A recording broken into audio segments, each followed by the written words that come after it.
स्वागत बा अपना सबके फिर से एक नया वीडियो पर।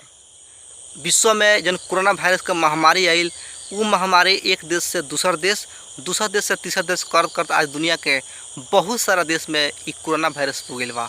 उहे सिलसिला में हमने के नेपाल में भी कोरोना वायरस आ गई और नेपाल में कोरोना अला के कारण से गवर्नमेंट यहाँ के नेपाल सरकार बहुत बड़ा एक्शन लेलक और एक्शन के सिलसिला में लॉकडाउन जैसा कठिन नियम और बहुत कड़ा नियम लागू कर दिलक। अब लॉकडाउन के नियम माने खातर हर एक लोग अपना घर में आके बैठ गए। उस सिलसिला में हर व्यापार रुक गई, हर बिजनेस रुक गई, हर काम रुक गई और हमने के जन पैसा आला जन स्रोत रहे उस स्रोत भी हमने के रुक गए। ऐसा सिलसिला में अब खर्चा तो हमने के दिन प्रतिदिन और बढ़ चल गई, लेकिन इतना ना हमने जन कहीं ना कहीं से लोन लेला निसन जन कहीं से उधार रहे, हमने के उधार के भी ब्याज चुकावे खातिर बहुत बड़ा हमने के पास एक आर्थिक समस्या खड़ा हो गई। जवना कारण से हर वर्ग, हर समुदाय, हर व्यक्ति, हर एक क्षेत्र ई कोरोना वायरस के कारण से जो आर्थिक समस्या आयल ओकरा कारण से हर लोग के बहुत बड़ा क्षति बा। ऐसा दुख और विपद के अवस्था में हमने के सहयोग कर सकता। कहीं हमने के अगर आर्थिक सहयोग लेवे के पड़ता तो केकरा पास हमने जाम सन। अगर अपना दोस्त लग जाते सन, रिश्तेदार लग जाते सन, अपना कहीं ना कहीं नजीक के कोनो व्यक्ति लग जाते सन, तो वो व्यक्ति उतना ही प्रभावित बा जितना हमने बने सन। इस अवस्था में हमने के तो सहयोग ना मिल सकता, अगर मिलता तो बहुत कम मात्रा में हमने के सहयोग मिली जौन से हमने के अपन आवश्यकता भी पूरा ना हो सकता। इस अवस्था में हमने के कुछ ऐसा सिस्टम में परिवर्तन भइल, बदलाव में परिवर्तन भइल बा जौना कारण से हमने हर आदमी उस चीज़ से हमने फ़ायदा ले सकते हैं। हमने के प्रत्यक्ष फायदा हो सकता। राष्ट्र बैंक अपन कुछ नीति में नियम में परिवर्तन ले आयल, जौन परिवर्तन के कारण से हमने लगायत हर संस्था के भी फायदा खातर ये चीज़ एक सही वरदान के रूप में साबित भइल। चलिए जान जा कि का परिवर्तन हुए और उस परिवर्तन से बदलाव से हमने के का फायदा हो सकता। इस संपूर्ण जानकारी खातर अपने वीडियो के अंतिम समय तक देखते रही। अगर अपने इस चैनल पर नया बनी, चैनल को सब्सक्राइब करके बेल आइकन दबा दी ताकि इसमें कोनो किस्म के नया वीडियो आई तो सबसे पहले अपने लगे पहुंच जाए। लॉकडाउन भैला नेपाल में लगभग 1.5 महीना हो गया। चैत 11 गते शुरू भइल और जेठ 5 गते तक लॉकडाउन घोषणा भइल। इस बीच में हमने को बहुत सारा संघर्ष, बहुत दुख के अवस्था हमने कटनी सन, लेकिन अभी जो लॉकडाउन का अवस्था बा पहले के तुलना में कुछ सहज बनावल गई बा। सब किस्म के बैंक तथा वित्तीय संस्था खुल गई और 44 किस्म के उद्योग धंधा सुरक्षित तौर से संचालन करे के भी एक किस्म के वातावरण मिलाल गई बा। ई अवस्था में बैंक में बहुत बड़ा एक परिवर्तन आयल बा, जौन परिवर्तन के कारण से हमने लगायत संपूर्ण ग्राहक वर्ग में एक सहज किस्म के बैंकिंग कारोबार करे खातिर एगो वातावरण मिलल बा। राष्ट्र बैंक अपन कुछ नीति में परिवर्तन ले आयल बा, जौन परिवर्तन के कारण से हर वर्ग, हर समुदाय, हर क्षेत्र के एक किस्म के यहाँ से आर्थिक राहत मिली और कहीं ना कहीं एक किस्म के वहाँ से आर्थिक राहत के साथ साथ किस्म के आसानी महसूस हुई। अब जाना जाए कि वो परिवर्तन का है। बैंक तथा वित्तीय क्षेत्र में जौन परिवर्तन बा 6 किस्म के परिवर्तन आयल बा, जौन कि राष्ट्र बैंक के प्रत्यक्ष निर्देशन में वो चीज़ आयल बा। सबसे पहला परिवर्तन हुआ ब्याज दर में छूट व सहूलियत।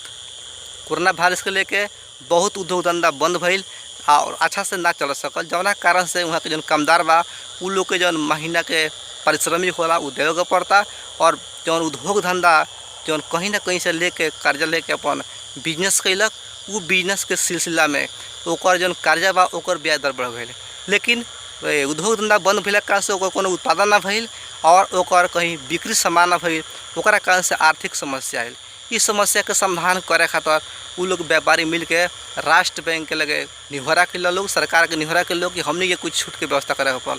इस चीज़ के ध्यान रखते हुए राष्ट्र बैंक कोरोना प्रभावित लोग के बहुत बड़ा एक सहूलियत के पैकेज कैला कि इ लोग के चौथा त्रैमास में वाणिज्य बैंक, विकास बैंक और फाइनेंस 2% छूट देवे पड़ल, माइक्रो फाइनेंस 3%। लेकिन थोक माइक्रो फाइनेंस जो कर्जा प्रवाह करता उ लोग के भी अपने 2% छूट देवे के व्यवस्था कैलक। वैसे ही दूसरा जो परिवर्तन हुआ बैंकिंग क्षेत्र में प्रविधि के प्रयोग। लॉकडाउन के समय में सबके घर में रहो और कोनो किस्म के भीड़ ना हो कह के बैंकिंग सेक्टर में जो प्रविधि वजह से मोबाइल बैंकिंग भइल, इंटरनेट बैंकिंग, वैलेट बैंकिंग और जो ट्रांसफ़र वाला काम बा एमें कुछ ना कुछ सहूलियत के प्रस्ताव लेके बैंकिंग सेक्टर हमनी के पास आइल।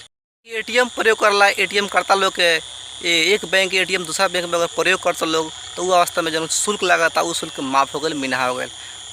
और इंटरनेट बैंकिंग में जब पैसा ट्रांसफ़र कइल जाला एक बैंक से दूसरा बैंक के खाता में, वो ट्रांसफर में लागे वाला पैसा भी वो माफ़ कर दिया गया, जना कारण से बैंकिंग क्षेत्र में प्रविधि के प्रयोग बढ़ल बा और बैंकिंग कारोबार में भी प्रविधि से होने वाला कारोबार की भी संख्या बढ़ल बा।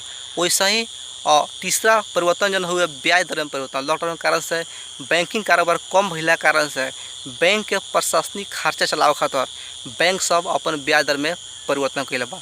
जौन परिवर्तन बैसाख 1 से लागू होने करी भी लागू कर चुकल बा, लेकिन फिर वो ब्याज दर घटावे के ऐसा बात आ रहा बा। लेकिन राष्ट्र बैंक के जी निर्देशन अनुसार अभी उस चीज़ में परिवर्तन करे के ना मिली। व्यक्तिगत जो निक्षेप के पैसा बा में परिवर्तन करे के ना मिली, संस्थागत में कुछ परिवर्तन करे के मिल सकता। वैसे ही जौन चौथा परिवर्तन बा एनओसी बिना रकम पठावल जा सके के एक सुविधा मिल बा। एक मतलब का वाला विदेश में रहल नेपाली विद्यार्थी के गार्जियन अगर नेपाल से बिना कोने ऑब्जेक्शन लेटर, नो ऑब्जेक्शन लेटर के बिना ही एक देश के यहाँ पैसा बाहर पठा सकता, जैमें $500 तक ले पठा सकता, उन्हें कोनो किस्म के शुल्क ना। लेकिन विदेश में रहल नेपाली आदमी ही पैसा ग्रहण करे पड़ी, अगर अन्य केहू ग्रहण करता ओकर भागीदार खुद ओकर गार्जियन हुई कह के भी जनैले बा। वैसे ही पाँचों जन परिवर्तन बा वो परिवर्तन हुए पुनर्कार्य वृद्धि। लॉकडाउन के कारण से हर एक उद्योग, हर एक संस्था व्यवसाय प्रभावित भइल बा, जवना कारण से पुनर्कार्य 50 अरब के जो पुनर्कार्य रहा ओकरा के 60 अरब बना चुकल बा। अगर जरूरी पड़ी तो ये चीज़ के और विस्तार करके बड़ा कर जा सकता, जो कि राष्ट्र बैंक जानकारी दिला बा। और सहज तरीका से पुनर्कार्य प्रादेशिक हिसाब से हर लोग के, हर व्यवसायी के मिली ये चीज़ जानकारी दल बा। छठा जन पॉइंट हुए वो पॉइंट है सरकारी जन खाता बा ओकर ढांचा में परिवर्तन कैले बा। नेपाल राष्ट्र बैंक से अनुमति प्राप्त लाला जन बेतना बैंक बड़ा सन उमें खाता रहल सरकारी जन संस्था बा ओकर खाता के अध्यावधि करे के भी निर्देशन मिलल बा। और जौन खाता नहीं खुलल ओकरा के तुरंत खोले के भी निर्देशन मिलल बा। बैसाख मसाल संग जितना कारोबार भइल उ सब कारोबार जेठ से नया ढांचा अनुसार करे के राष्ट्र बैंक निर्देशन दिला बा।